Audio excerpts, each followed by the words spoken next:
पंच तत्व सारे सृष्टि के पांचों तत्वों में मेरी ऊर्जा उनमें जा रही है और प्रकृति शांत हो रही है। जल को भी ऊर्जा प्राप्त हो रही है, आकाश को भी हो रही है, क्योंकि लास्ट अंतिम समय में आकाश से भी गोले बरसेंगे और जल का प्रकोप भी हम देख सकेंगे, अर्थक्वेक भी होंगे, पृथ्वी तत्व भी अनबैलेंस होगा, तो वायु भी चलेगी।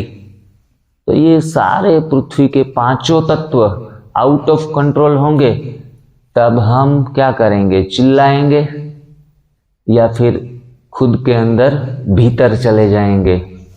और हमने अगर अपने जीवन काल में इन पांचों तत्वों को अगर एनर्जी दी होगी, तो आप जहां खड़े रहेंगे वहां अर्थक्वेक नहीं आएगा, इतनी सेफ्टी हो जाएगी। तो मनुष्य आत्माओं की तो सेवा करनी ही है, उनको तो योगदान सुबह सुबह देना ही है। देवताएं आत्माएं क्या करते हैं? अपने भक्तों को सुबह सुबह ब्लेसिंग देते हैं, तो हमें सारी आत्माओं को ब्लेसिंग देना है, उनके साथ साथ प्रकृति को पूर्ण रूप से ये ब्लेसिंग देनी है। लेकिन आप सोचो कि अगर आपके कमर में बहुत सारा दर्द आपने पाल रखा है, सिर में बहुत दर्द पाल रखा है, आपकी कोहनियों में या घुटनों में जान नहीं रही है, तो आप क्या करेंगे? कोई कहेगा पहले खुद को तो संभालो, और बाबा भी कहते हैं कि स्वयं के परिवर्तन से, स्वयं के बदलने के बाद, स्व सेवा के बाद आपको विश्व सेवा करनी है। हम खुद तैयार तो होते नहीं अंदर से, और विश्व की सेवाओं में हम करने का प्रयास करते हैं, ये होता नहीं तो हम मायूस हो जाते हैं कि जो हम करना चाहते हैं ऐसा कुछ हम कर नहीं पा रहे हैं। तो आयुर्वेद का सहारा लेते हैं, अलग अलग पूड़ियाँ और वो जैसे क्या बोलते हैं इनको, चूर्ण, तो ऐसे चूर्ण लेकर भी प्रयास करते हैं।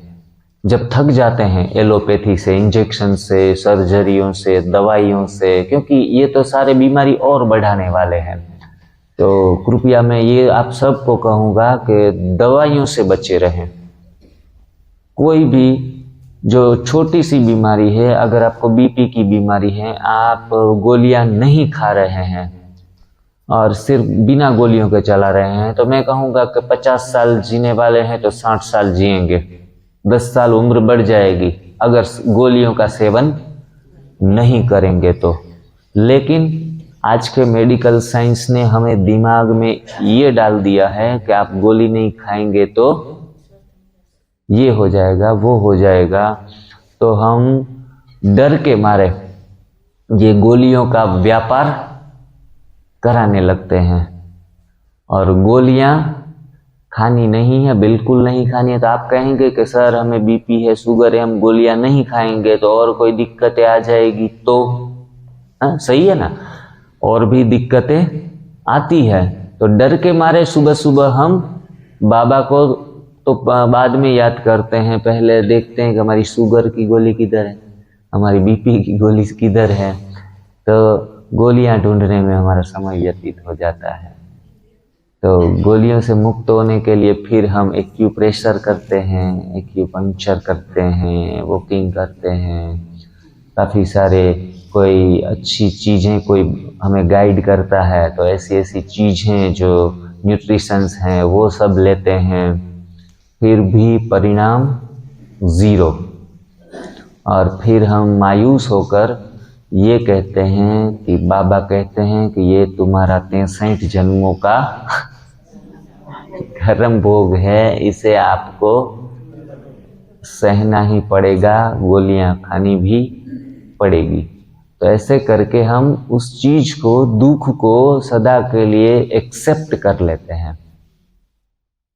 और आप बीमार हैं, स्वस्थ नहीं है, तो उनका प्रभाव आपके मानसिक स्वास्थ्य के ऊपर भी पड़ेगा। आप थोड़े चिड़चिड़े रहेंगे, ज्ञानी आत्मा होते हुए भी क्रोध भी कर लेंगे, क्योंकि अंदर दुख पाला है तो बाहर वो निकलेगा किसी न किसी तरह से, और चिंता और तनाव में अपना समय गवा देंगे।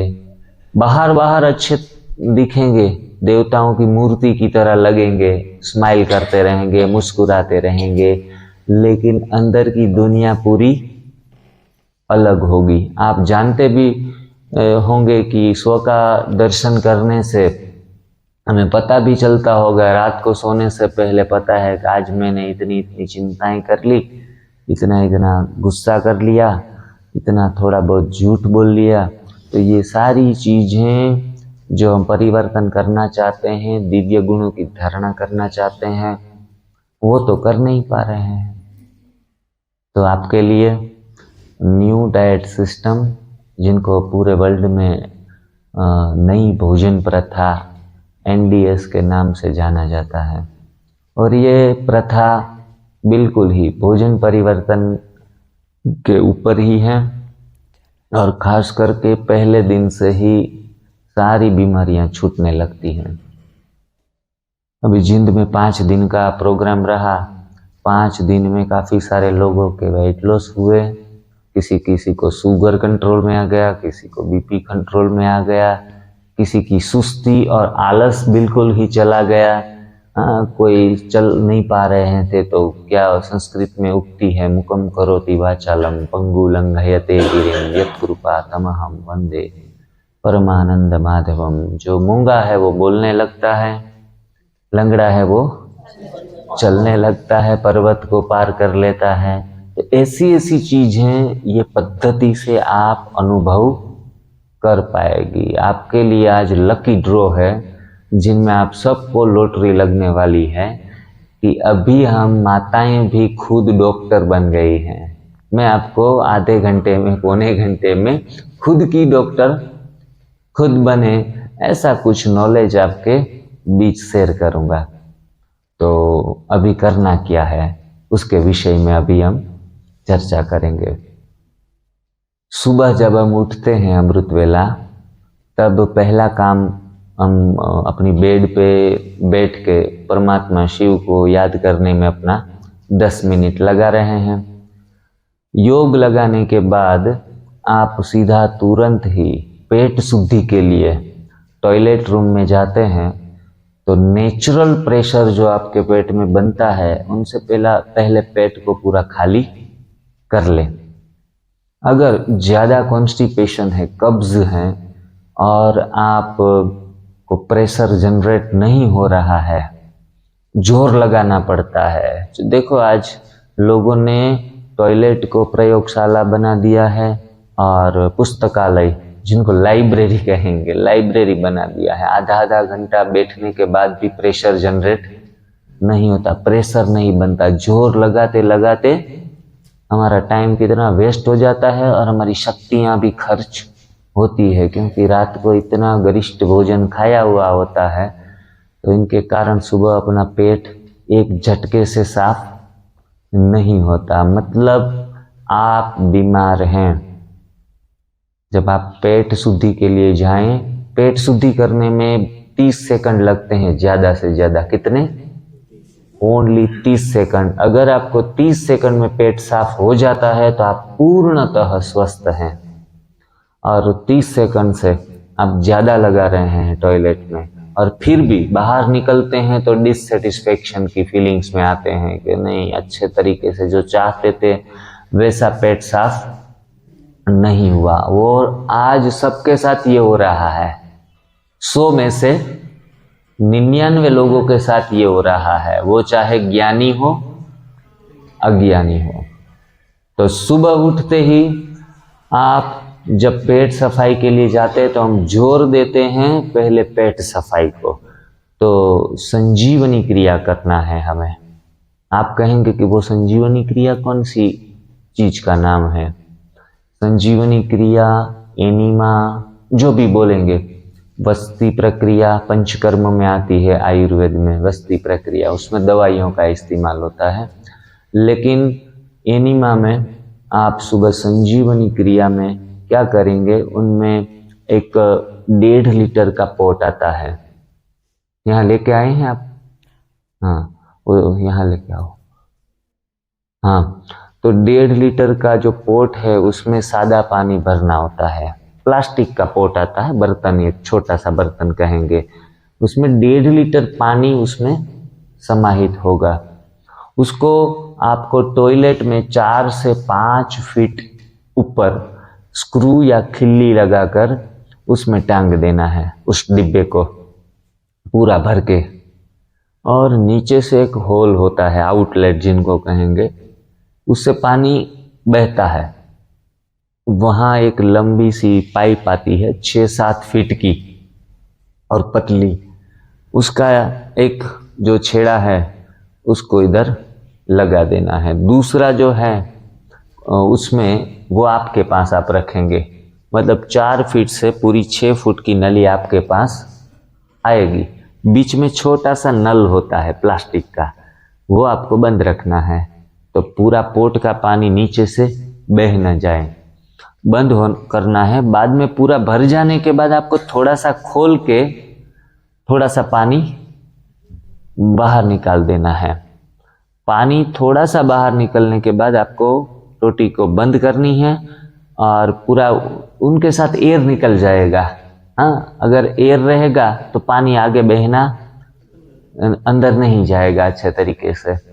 बाद में जो नली लास्ट में जो होती है वो तो बहुत पतली और नरम होती है, जिनको हम कैथेटर पाइप बोलते हैं। क्या बोलते हैं? Catheter pipe.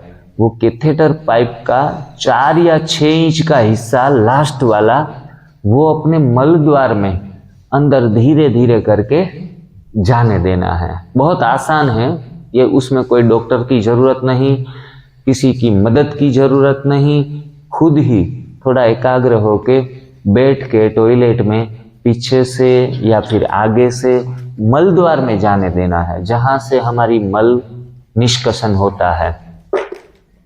अंदर 4 इंच जाने दे या फिर 8 इंच जाने दे, कोई बात नहीं। और फिर नल को ऑन कर देना है।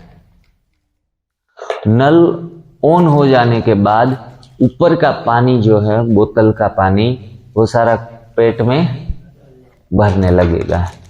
आधा लीटर जाएगा या फिर 250 ml जाएगा, 750 ml जाएगा, पौने लीटर तक, तब तक जाने देना है। ये जो 1 लीटर का पोट है उनको 2 बारी में खत्म करना है। आप देख सकते हैं बरोबर, इस तरीके से जो मैं वर्णन करता हूं उस तरीके से सारा एक एक चीजें। बीच में नल है प्लास्टिक का, कैथेटर पाइप है, इधर लेके आओ।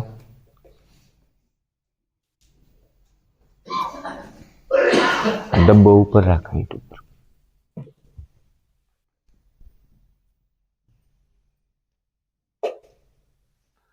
ये कैथेटर पाइप का इतना हिस्सा मलद्वार में सरकाना है।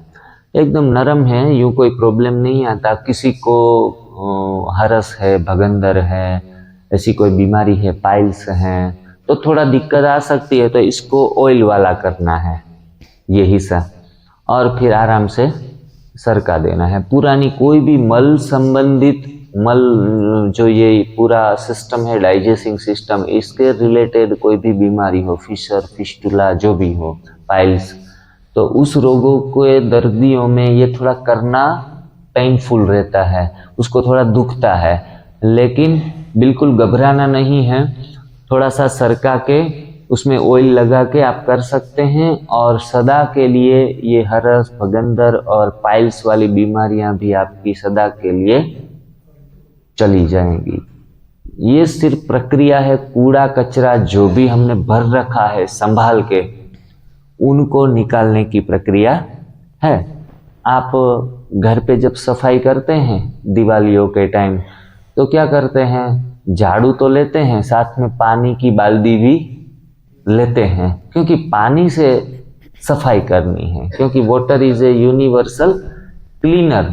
सारी दुनिया में जहां भी क्लीन करना होता है वहां वाटर का इस्तेमाल होता है। तो हमारा शरीर साफ करने के लिए भी हमें ये चीज इस्तेमाल करनी है, पानी का इस्तेमाल करना है। ये पानी जो इसके अंदर रहेगा वो कभी भी गर्म करना नहीं है, अपने हिसाब से अपनी होशियारी लगानी नहीं है, बिना पूछे कुछ नहीं करना है। अभी सर्दियों के मौसम में बहुत ठंडा पानी हो जाएगा टंकी का, तो फिर इसमें हम थोड़ा सा गुनगुना पानी डाल के थोड़ा सा यूज़ करने योग्य पानी को बना लेना है, लेकिन बहुत सारा गर्म पानी करके उसको आंतों में डालना नहीं है। सफाई अच्छी होगी गर्म पानी से भी, लेकिन डॉक्टर की सलाह के बिना हम गर्म पानी का इस्तेमाल नहीं कर सकते। कोई कोई इसमें कुछ डालता भी है, जैसे कि हमने नीम के पत्ते का रस डाल दिया इसमें।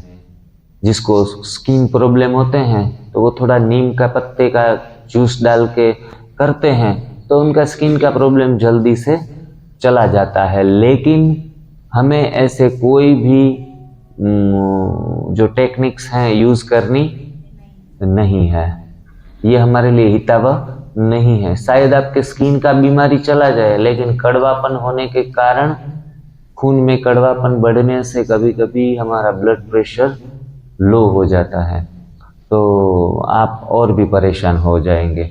तो सादे पानी का एनिमल लाइफ टाइम लेने से भी आपको कोई दिक्कतें आने वाली नहीं है। हम कोई डॉक्टर तो सर्टिफाइड है नहीं सभी, तो डॉक्टर जो सलाह दे वैसी कोई नेचुरोपैथी या एलोपैथी वाले कहे कि आपको ये छाछ का एनिमा लेना है, फिर गड़े का एनिमा लेना है, तो ठीक है कि भाई हम उस तरीके से आगे जाएं अपने बीमारी के हिसाब से। लेकिन हमें ये चीज़ जो हम आपको सिखाने जा रहे हैं वो बहुत सिंपल है, और कोई भी रिस्क फैक्टर उसमें नहीं है। जीरो रिस्क के साथ आप स्वस्थ हो सकते हैं। अभी तो आप बातें सुन रहे हैं, प्रैक्टिकल जब तक नहीं करेंगे तब तक आपको ये चीज़ें आत्मसात होने वाली नहीं है। कहते हैं ना कि प्रैक्टिकल में जब आते हैं हम, तो हमें आत्मसात होता है और हम उस ज्ञान को याद रखने के लिए विशेष किस चीज़ की ज़रूरत नहीं पड़ती, क्योंकि अनुभव ही एक ऐसा ज्ञान है जो हम फिर दूसरों के बीच में भी बहुत आसानी से बांट सकते हैं। खुद तो स्वस्थ होना है ज्ञानी तो आत्माओं को, लेकिन एक एक लोग दूसरे 10-10 लोगों को स्वस्थ करेंगे, बनाना है। लेकिन पहले स्वयं से शुरुआत करनी है कि स्वयं में ही ऊर्जा नहीं, खड़े ठीक से नहीं हो पा रहे हैं, और ये जो ऊपर जाना है 2 मंजिला तो जा नहीं सकते हैं, सांस फूल जाती है, हार्ट बीट बढ़ जाते हैं, तो सांस लेना हमें मुश्किल हो जाता है। तो ये सारी दिक्कतें जब आती है तो आप दूसरों का ऐसे कल्याण नहीं कर पाएंगे। आपने अच्छी अच्छी बातें सुनी, अगर आपने धारण नहीं किया और दूसरों को बोलने लग जाएंगे पहले दिन से ही, ओह आज इतनी इतनी सुंदर बातें हमने सुनी कि अब तो दवाइयाँ खाने की आवश्यकता 1 महीने के बाद नहीं रहेगी, तो आप सुनिए। तो कोई आपकी बात ऐसे ही नहीं सुन लेगा, आपके जीवन में देखेगा, आपका शरीर देखेगा। बड़ी पेट फुला कर खड़े हैं और कहेंगे कि ये संयम रखना है, वो करना है, वो करना है, तो पहले दूसरा देखेगा कि आपकी पेट बड़ी हुई है बहुत, हाँ, पेट को थोड़ा सा अंदर कीजिए। पेट बाहर, रोग अंदर। जिनका पेट बाहर होता है थोड़ा बहुत भी, तो रोग उनके अंदर होते ही हैं। पेट धीरे धीरे करके इस सिस्टम से अंदर जाएगा। जैसे ही फॉलो करना शुरू करेंगे, एनिमा लेना शुरू करेंगे, तो ये गुब्बारा फूटता जाएगा, उसमें से हवाएं निकलती जाएंगी धीरे धीरे करके। 5-15 दिन में, महीने में, तो एकदम से अब देख रहे हैं। मैं लगभग 5 साल पहले इतना बड़ा गुब्बारा फूला कर घूमा करता था, और मैं खुद को सुखी और संपन्न और खाते पीते घर का समझता था।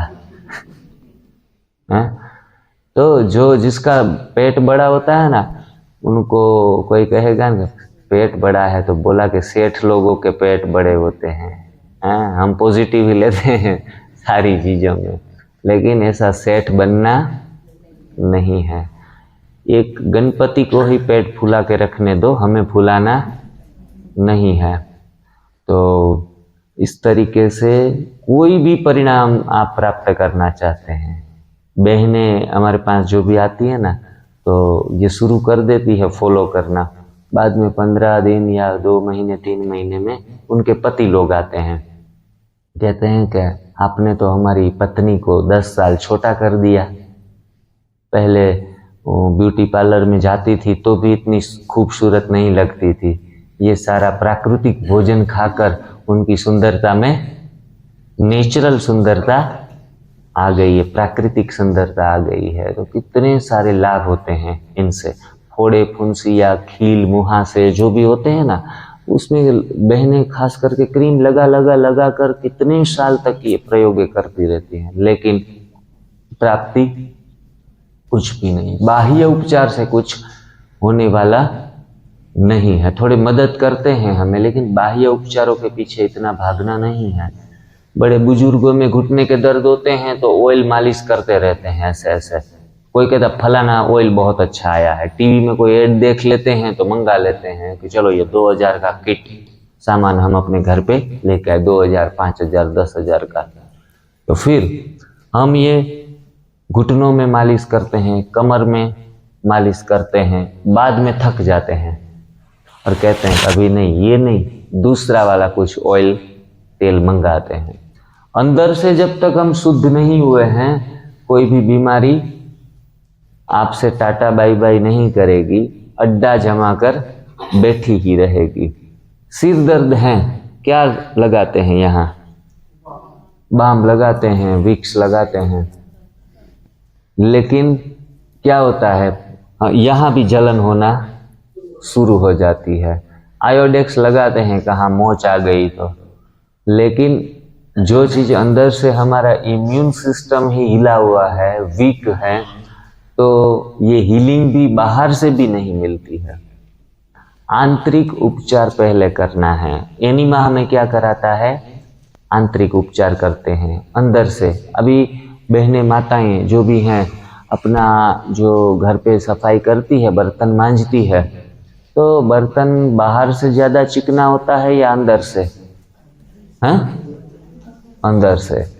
तो आप नींबू लेती है या अलग अलग सोप का जो इस्तेमाल करती है, पाउडर अच्छे वाले इस्तेमाल करती हैं, और आप तो पके हुआ भोजन 2-2 टाइम खा रही हैं, मतलब आपके बर्तन सबसे ज़्यादा चिकने होंगे। तो उनको सफाई करते रहेंगे और चिकनाहट दूर कर देते हैं। पूरी चिकनाहट दूर होने के बाद फिर से दूसरे दिन वही कहानी शुरू हो जाती है। बर्तन खराब होता है, उनको सफाई करते हैं। अगर सफाई नहीं करेंगे तो बर्तन वो यूज करने योग्य रहेगा ही नहीं। तो सोचिए, आपने ये शरीर रूपी बर्तन को कभी अंदर से साफ किया है? आप जानते ही नहीं कि इसको अंदर से कैसे साफ करते हैं। अभी जान ले तो फिर ये से कुछ प्रयोग करे ना।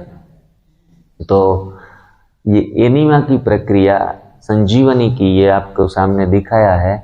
नहीं समझ में और भी आता है तो सुंदर भाई आपको फिर दूसरी बार, तीसरी बार, 10 बार भी समझाएंगे एनीमा किस तरीके से किया जाता है, क्योंकि हजारों, लाखों नहीं, करोड़ों लोग एनीमा का इस्तेमाल कर रहे हैं। ये एनडीएस वाला, मेडिकल से कभी भी परचेस नहीं करना है। मेडिकल में जो एनीमा आता है वो गुदा मार्ग में लगने का, इंजरी होने का, ब्लडिंग होने का उसमें पॉसिबिलिटी है।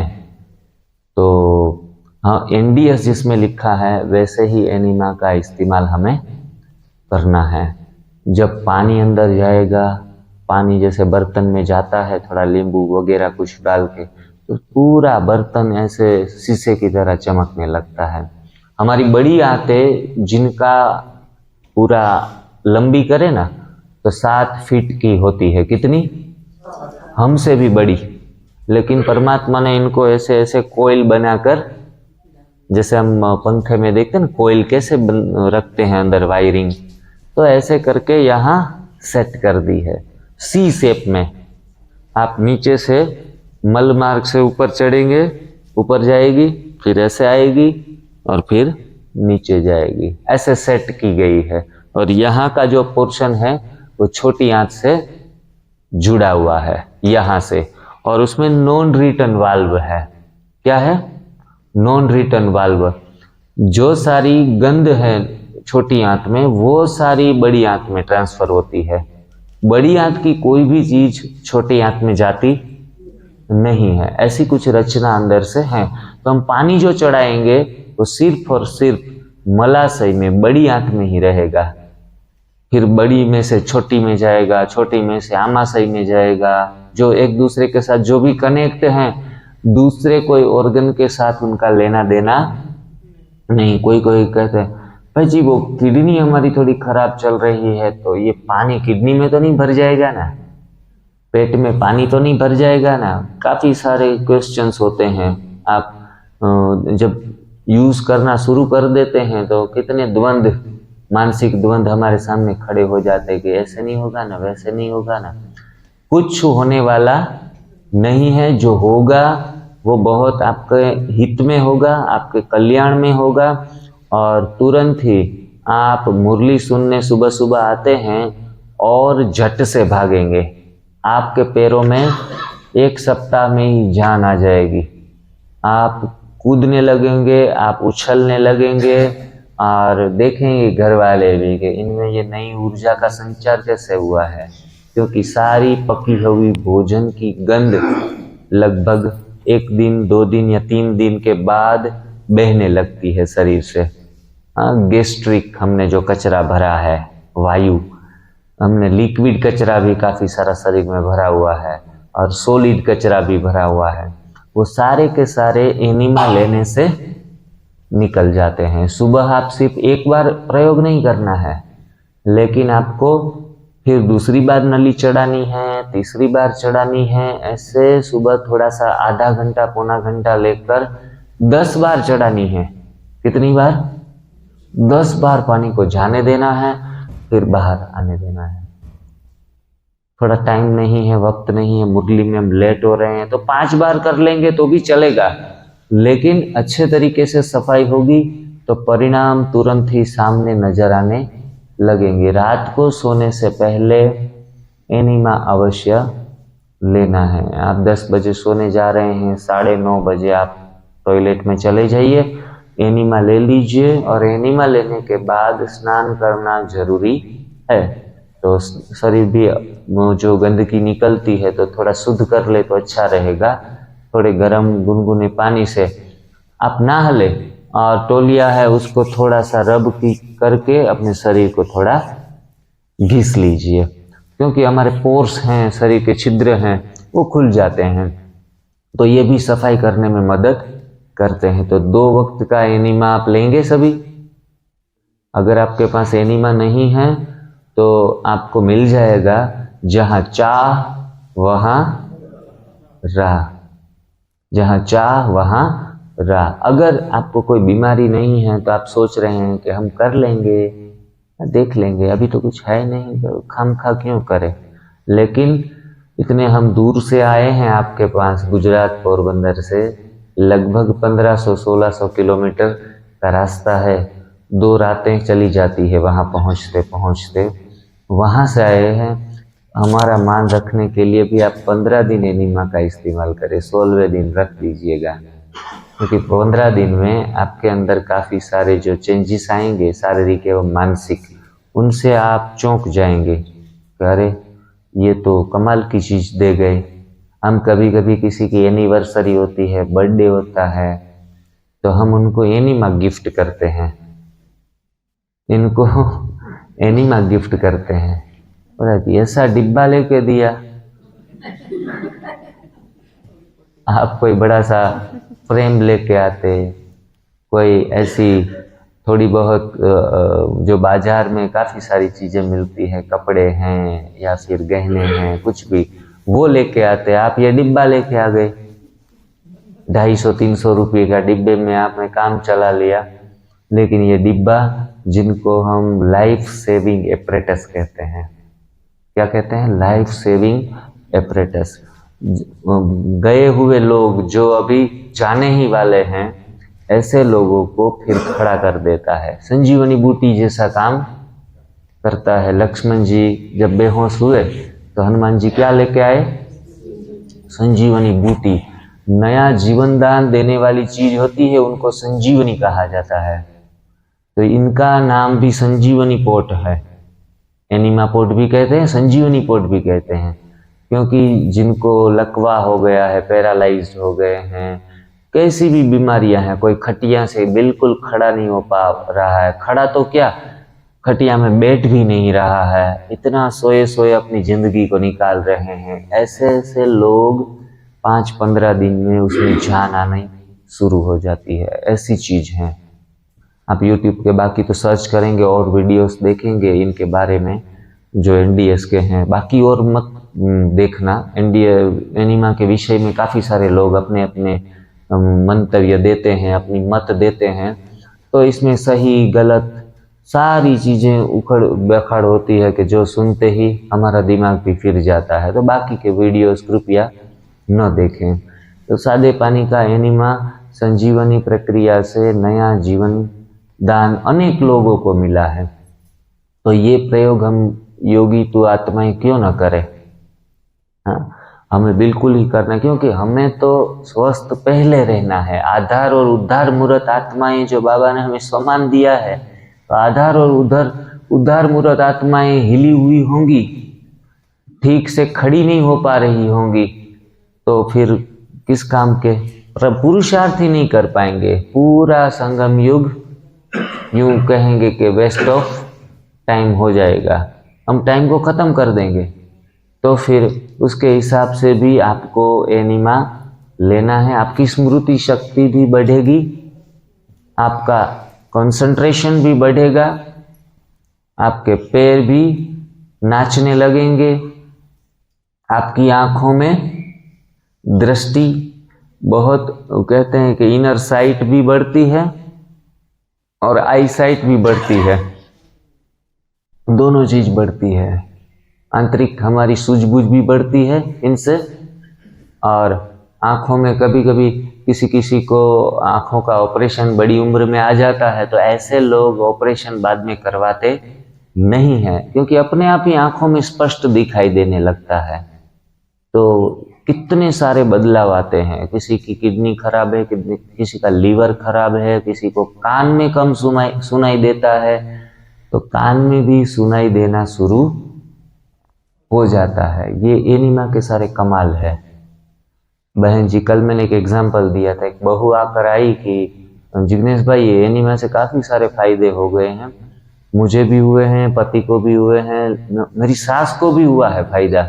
वो भी अच्छे तरीके से कच्चा भोजन, वेजिटेबल्स, फ्रूट, सलाद, सब्जियां, ये सब कच्चा खा रही है, पक्का नहीं खा रही है, साथ में एनिमा कर रही है। अभी उनको काफ़ी समय से कानों में दर्द था और कान से कम सुनती थी। अभी तो छोटी सी बात हम करते हैं तो सुन लेती है। हाँ, तो ये सारे बदलाव, ये थोड़ा सा हमें तकलीफ देता है। हमें उनके विषय में कुछ बोलना होता है तो पहले तो वो बहरी थी तो हमें कुछ टेंशन नहीं आता था, अभी तो वो अच्छे तरीके से सुन लेती है। सारी इंद्रियों का शुद्धिकरण होता है। तो उनके लिए सर्वप्रथम गंदगी को बाहर फेंक दो। जो भी शरीर में, हम कहते हैं मन में जो गंदगी भरी है, किसी के प्रति ईर्ष्या, किसी के प्रति बैर है, हाँ, किसी का हम भला होते हुए देख नहीं सकते, अंदर जलन होना शुरू हो जाती है, ऐसी कुछ भी गंद मन में भरी हुई है, आत्मा में भरी हुई है, उनका शुद्धिकरण भी आपकी शरीर शुद्धिकरण के बाद वो होने लगेगा। मन, बुद्धि, आत्मा के लेवल के ऊपर, सारी चीज़ों के ऊपर हम ये महसूस करने लगेंगे। तो ऐसी वंडरफुल ये चीज़ हैं जिनको CCI भी कहा जाता है, क्लीनिंग कोलोन क्लीनिंग इंस्ट्रूमेंट। तो इसका हम सदा प्रयोग करें। 1 दिन 2 दिन अगर आपको सोचना है तो सोच ले, इसके विषय में और भी बाहर जानना है तो आप जान ले। लेकिन मैं चाहूँगा कि यहाँ के सेंटर के सभी बाबा के बच्चे आगे के लिए पूर्ण रूप से संगम युग में 100% स्वस्थ रहें। और मैं फिर से अगली बार आऊँगा तो मुझे पता है कि जिन्होंने भी एनिमा का प्रयोग किया है उनके जीवन में सुंदर बदलाव आएंगे। सिर्फ बदलाव नहीं, सुंदर बदलाव आएंगे।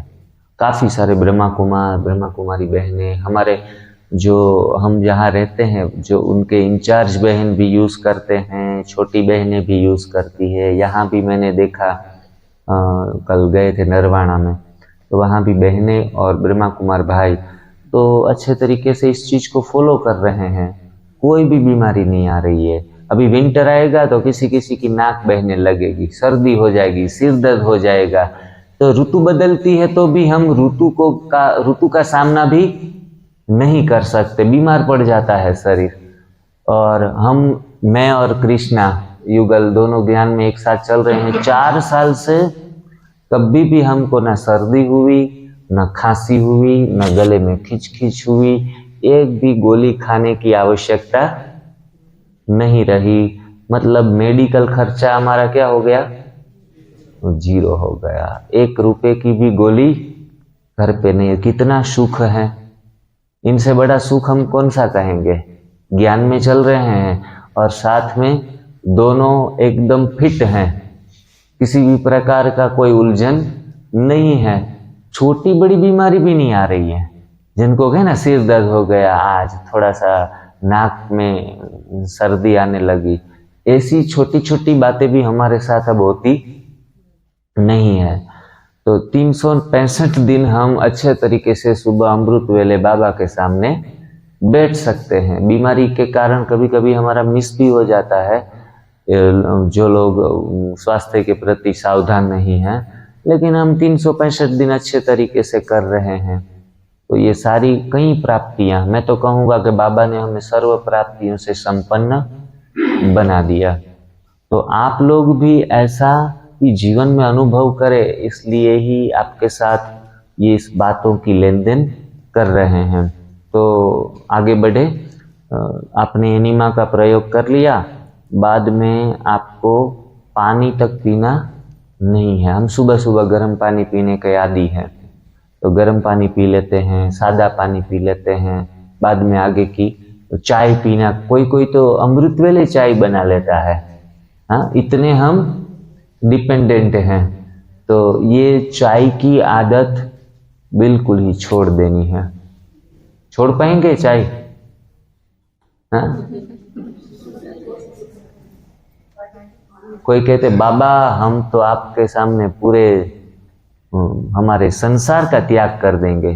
बाबा कहते संसार का तो नहीं, एक चाय का तो त्याग करो। हाँ?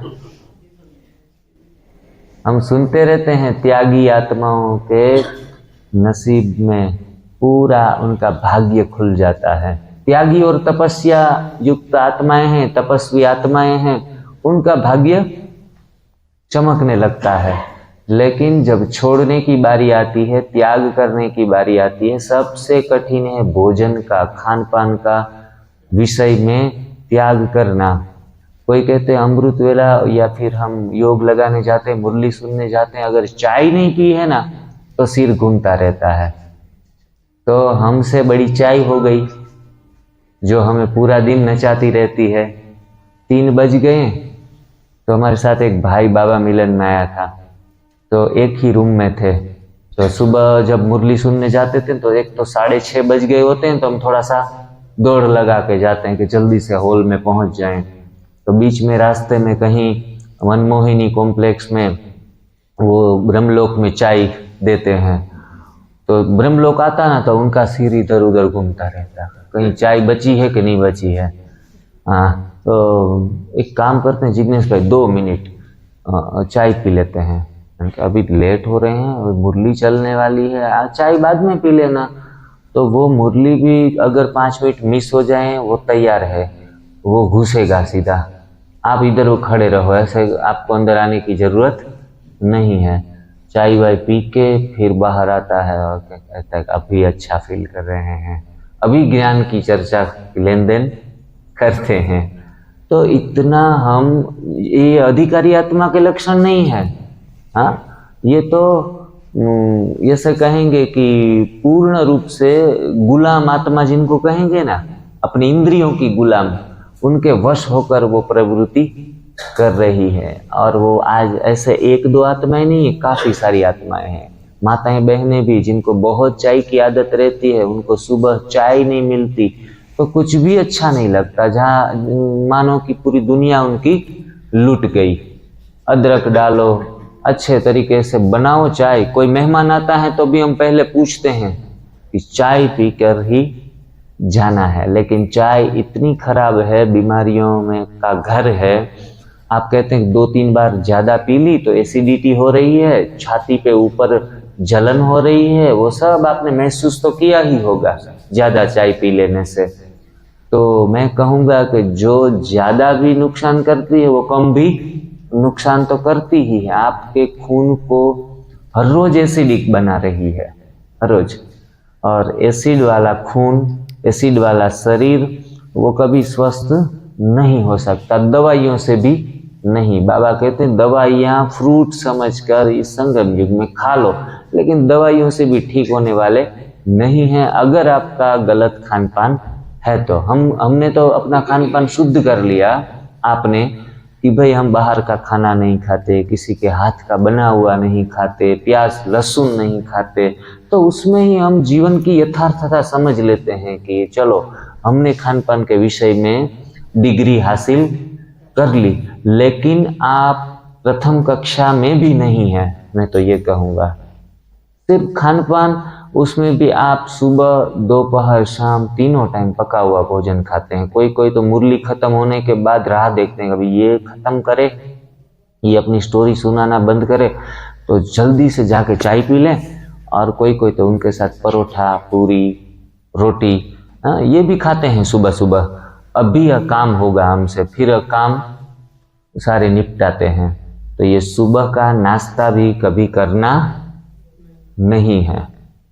आप हम दिनचर्या में आगे बढ़ रहे हैं, कैसे कैसे आपके जीवन में क्या क्या परिवर्तन लाने हैं। आपको क्या करना, उठते ही पानी पीना है कि नहीं? नहीं है। गला थोड़ा सूखेगा तो परेशान नहीं होना है, हम मर तो नहीं जाएंगे। हमें 6 घंटा कम से कम पानी नहीं पीना है। 24 घंटे भगवान ने दिए हैं, उसमें से हम 6 घंटे पानी नहीं पिएंगे, क्या फर्क पड़ेगा? बाकी के कितने बचे? 18 घंटे। 18 घंटों में आप 18 बार पानी पी सकते हैं, बरोबर? कितना भी पी सकते हैं, मतलब पानी पीने का कोई मना नहीं है। तो मैं तो कहूँगा कि जब प्यास लगती है तब भी पानी पीना है, बिना प्यास के पानी नहीं पीना है। कहते हैं कि बिना राग के गाना नहीं। और दूसरी लाइन क्या है, मैं थोड़ा भूल गया, बिना भूख के खाना नहीं। वेरी गुड, माता के लिए तालियां हो जाए। बिना राग के गाना नहीं है और बिना भूख के खाना नहीं है। खाने में स्वाद है, हाँ या ना? है? भोजन में स्वाद है? भूख में स्वाद है। क्या है? भूख में स्वाद है। अगर बहुत भूखा होते हैं तो फिर 2 दिन का सूखा रोटला भी होता है तो कैसा लगता है? मिठाई जैसा लगता है। मतलब भूख जो है वो टेस्ट में नहीं है, ये है हमारे कठोर परिश्रम में भी भूख समाई हुई है।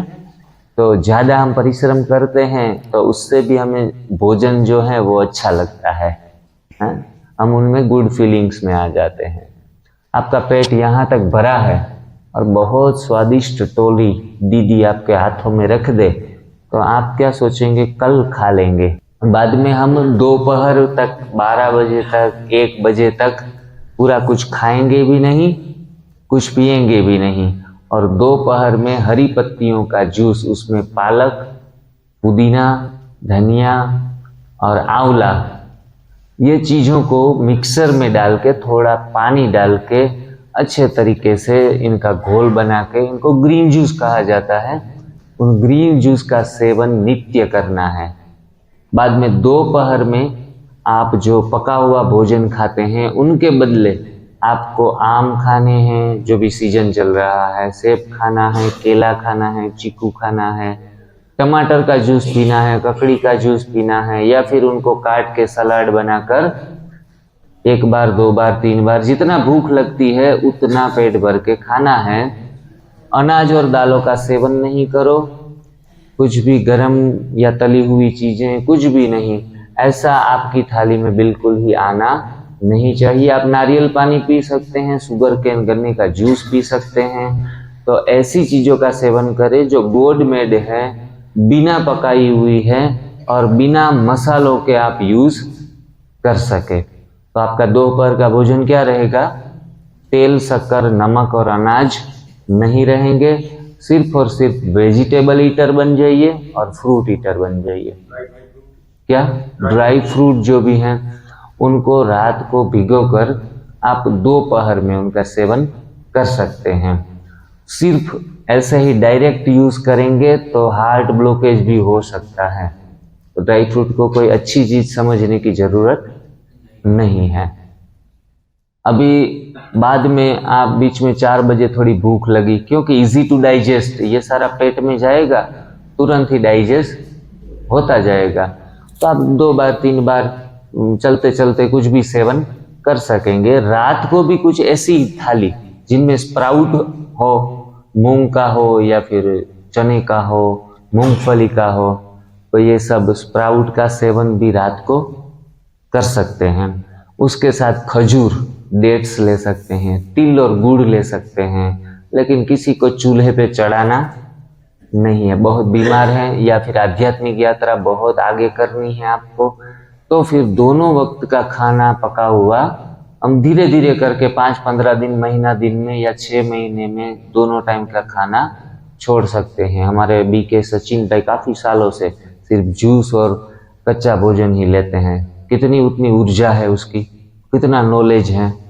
तो इस तरीके से आप ज्ञान मार्ग में आगे जाने के लिए आपको अपना भोजन परिवर्तन करना होगा, वरना 10 साल चले, 20 साल चले, 40 साल चले, अपने दिमाग क्या रहेगा? शांत नहीं रहेगा। हमारे अंदर उत्तेजना जल्दी से जग जाएंगी, हम एक्साइटमेंट ज़्यादा आ जाएगा, गुस्सा आएगा।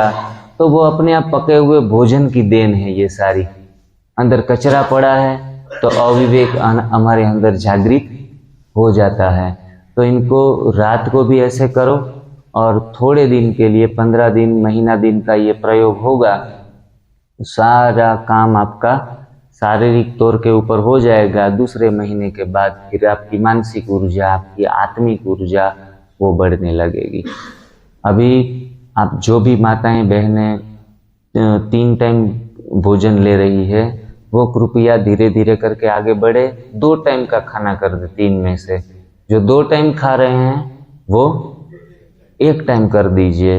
1 टाइम खा रहे हैं वो छोड़ दीजिए। खाना मतलब खाना नहीं है, खाना। थोड़ा खाया तो ज़्यादा पाया और ज़्यादा खाया तो सब कुछ गवाया।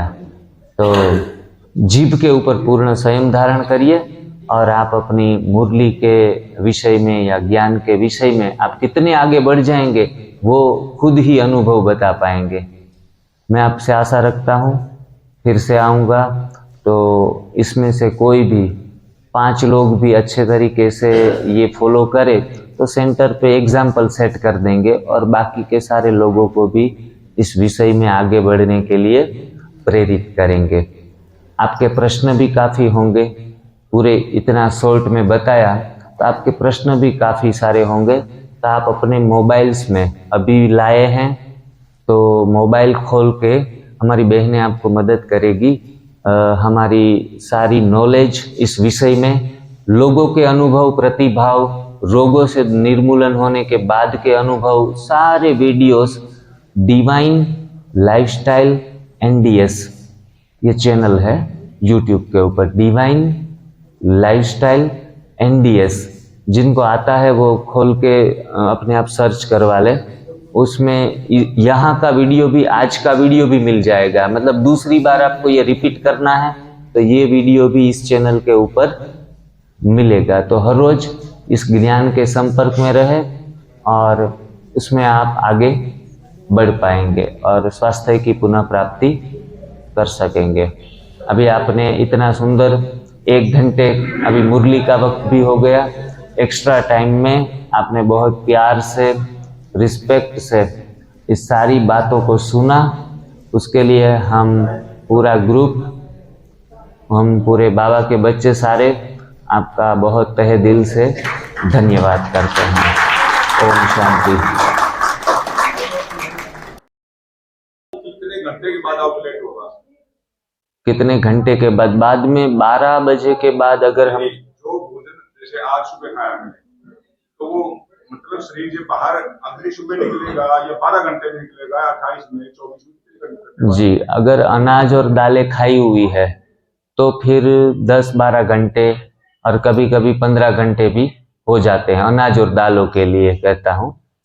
और फल खाए हैं तो फल तो 1-2 घंटे में भी सारा शरीर में घुल जाएगा।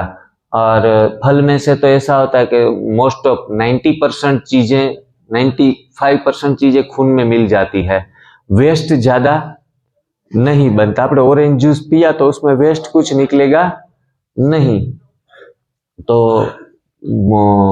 सलाद, सब्जियां वो थोड़ा सा फल से लेट पचेगी। मानो कि उनके लिए मानो कि 2.5 घंटा लग गया। मेरा अपना प्रयोग है, मतलब अनुभव किया है। जो मतलब अनीमा करता हूँ तो 2 महीने 24 घंटे पहले खाना वो निकल रहा है, वो निकल रहा है पुराना सारा। अभी कोई कहते हैं कि भाई हमें एनिमा लेने से पहले भोजन करना चाहिए या नहीं, वो भोजन करेंगे निकल तो नहीं जाएगा, तो उनका कोई संबंध नहीं है। आप भोजन पहले करो, भोजन के तुरंत ही 5 मिनट में एनिमा करो, इसमें कोई मना नहीं है। मतलब जो शाम को खाना खाएंगे वो सुबह निकल जाएगा। हाँ, निकल जाएगा। कई बार तो 4-5 घंटे में, अगर अधपचा है तो 4-5 घंटे के बाद भी वो निकल जाएगा। अधपचा है, आपने ये से ही बिना चबाए टुकड़े यूं ही पेट में डाल लिए तो पूरा डाइजेस्ट होगा नहीं, तो तुरंत ही मलाशय में 5 घंटे में ही चला। आप 5-6 बजे भोजन करते हैं तो रात को 11 बजे वो निकल भी जाता है। लेकिन ज्यादा ऐसे भारी मिठाइयाँ वगैरह चीजें नहीं खानी है, वो सिर्फ लोड करती है और बीमारियां देती है। एक टाइम कर सके तो भी अच्छा है, जितना कर सके उतना अच्छा ही है। बिल्कुल ना करे, उनके बदले एक बार भी करे, बहुत बढ़िया है। और आपका भोजन बहुत संयमित है तो आप दूसरी बार ना करें, कोई जरूरत नहीं। लेकिन कुछ खा रहे हैं, पेट भर रहे हैं, तो फिर आप दूसरी बार एनिमा करें। और एनिमा लाइफ टाइम नहीं करना है, सिर्फ और सिर्फ 3 महीने। 3 महीने में तो सारा शरीर क्लीन हो जाएगा। क्या? हाँ, कभी कभी जब जरूरत पड़े तो पेट की बीच बीच में सफाई करते रहना है। मैंने ये 1 महीना सिस्टम आपका बनाया था, काफी कमजोरी आ गई। हाँ, उसका कारण यह है कि हमें भोजन में, मानो कि 8-10 भोजन ऐसे हैं जो नित्य सुबह से लेकर शाम तक अच्छे तरीके से लेने हैं, उसमें हम कम लेते हैं। मतलब जो शरीर का हम नरिशमेंट अच्छे तरीके से नहीं कर पाते हैं, इसलिए थोड़ी कमजोरी आ जाती है। अगर आप डेट्स खाएंगे, आप स्प्राउट खाएंगे, आप गाजर का जूस, बीट का जूस पीते रहेंगे, और आप तिल और गुड़ का इस्तेमाल करेंगे, ग्रीन जूस अच्छे तरीके से बिना आंवला वाला पिएंगे, तो ये सारे डाइट है ना, उनके बारे में आपका पूरा नॉलेज नहीं होगा।